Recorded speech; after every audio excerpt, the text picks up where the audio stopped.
So my first husband and I had a bad marriage and a bad divorce. And during that time, I blamed him for everything. He had his problems, his drinking problems, but I was certain that I was right and he was wrong and all of that. And he eventually remarried and someone that I knew, and he called me very innocently and said, would you like to speak to her? And he put her on the phone, and I said, I have nothing to say to you. And I was evil.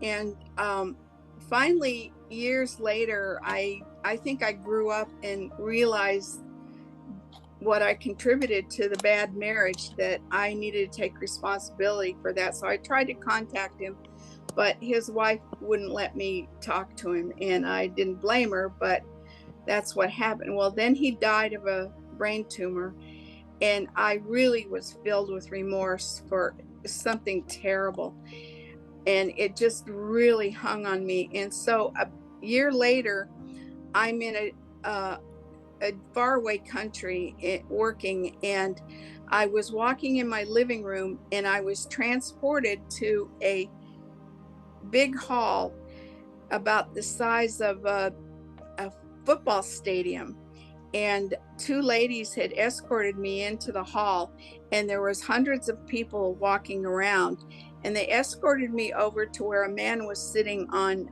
the arm of a chair. And I went up to him and I said, Harry, I thought you died.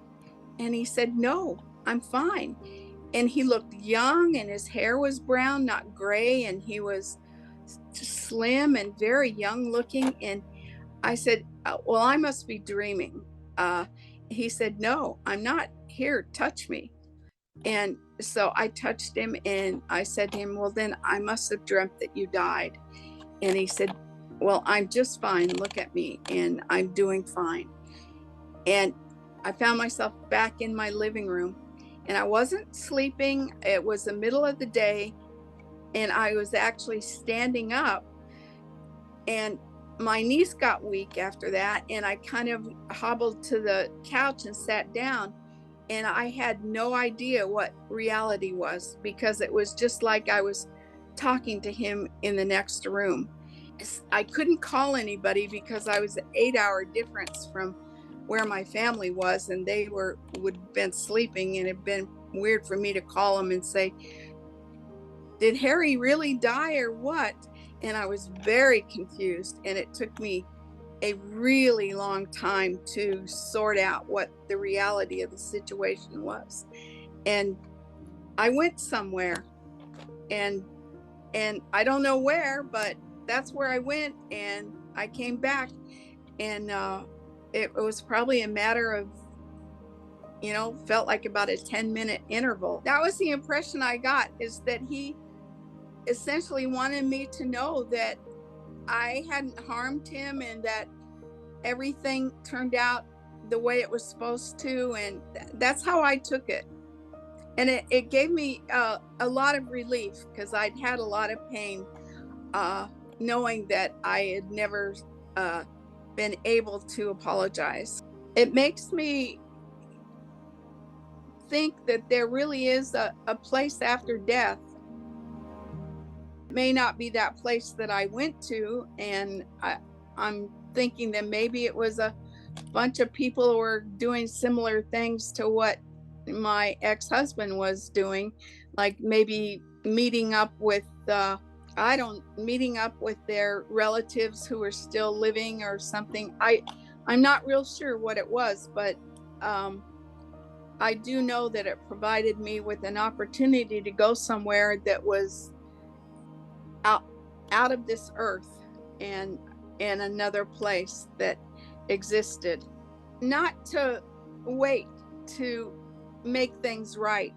Once you realize your part in past experience, and if you were in the wrong, to fess up to it as soon as possible, so you don't regret it and feel the pain of your own misdeeds. I'm pretty convinced that there is more going on after death. After my parents died, my father, after he died, his bedroom door would open and close, and we thought someone was in the house. My husband went and got a gun, and we looked around the house and couldn't find anybody. And that happened about 4 times. And then it finally stopped after that. At first, we thought maybe it was just the wind, and then it happened again, then it happened again, and it happened again. So, and it was my dad's room.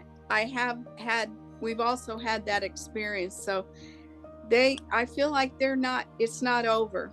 I've tried to be a better person. I told myself that if I ever remarried, that I would treat my husband with respect and love, and I would accept responsibility for my wrongdoings. And I've done that. I remarried. I've been married for 23 years to a wonderful man, and I let him know it every day. And I would never speak to him the way I spoke to my first husband back in the day. So it has made a big impact on me. I had a dear friend, and she and her husband was a doctor, and she and I worked as nurses together, and they were having a terrible fight, and they were texting and emailing each other these horrible things over and over again. And I finally sat down and told her that, when you're young, you don't think before you speak, and your words hurt.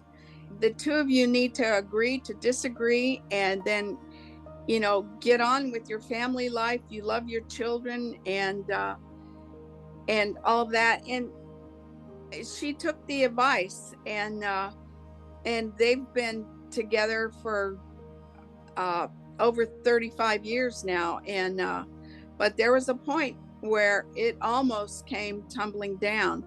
So I feel like I've been able to share my experience with other people and tell them, when you get married, you're young, your prefrontal cortex still is not developed, and you're still acting like a child, and